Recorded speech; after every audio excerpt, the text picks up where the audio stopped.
Pinaghihinalaan ako lagi na gagawa ng kalokohan kasi siya yung nauunang laging gumawa. Ay, hindi ako gumagawa ng ganun. Ikaw lang yun. Kasi pinaglihi ka sa kalokohan, ganyan. Pinaglihi ka daw doon. Pinaglihi ka doon. Tapos kami, hindi ba ako maaasahang gumawa? Nako, pinipilit mo pa ako.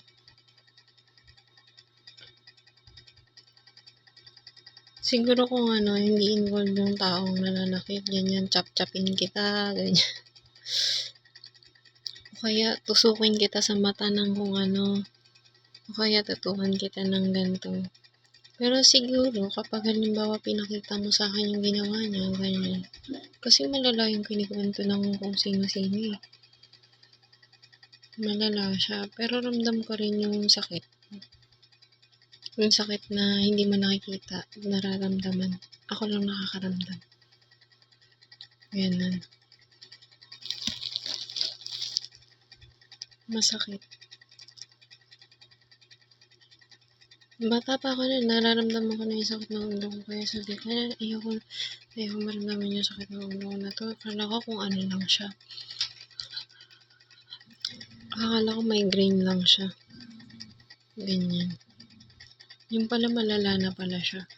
Malala na pala yung sakit ng ulo ko na ginagawa mo every single time na na-record ka ng kung sino or na-record mo yung sarili mo.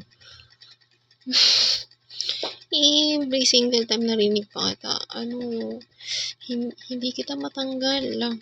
Sabi niya, hindi kita matanggal. Kailangan ka daw saktan, ganyan. Umiiyak-iyak ka pa, nagdadrama ka pa. Hindi kita matanggal. Kailangan ka daw saktan every single time. Tapos kinantsaba mo ang lahat. Ganon yung ginawa niya. So, kung gusto mong i-confirm, edi i-confirm mo. Kasi yun yung natatandaan ko eh. Every single time. Hindi ko alam kung ano yung dahilan. Pero hindi ko yan naiintindihan dati pa kasi busy ako. Siguro, nung hindi ko yan naiintindihan, mamamatay ako ng walang malay. Ganyan. Kasi walang magsasabi. Walang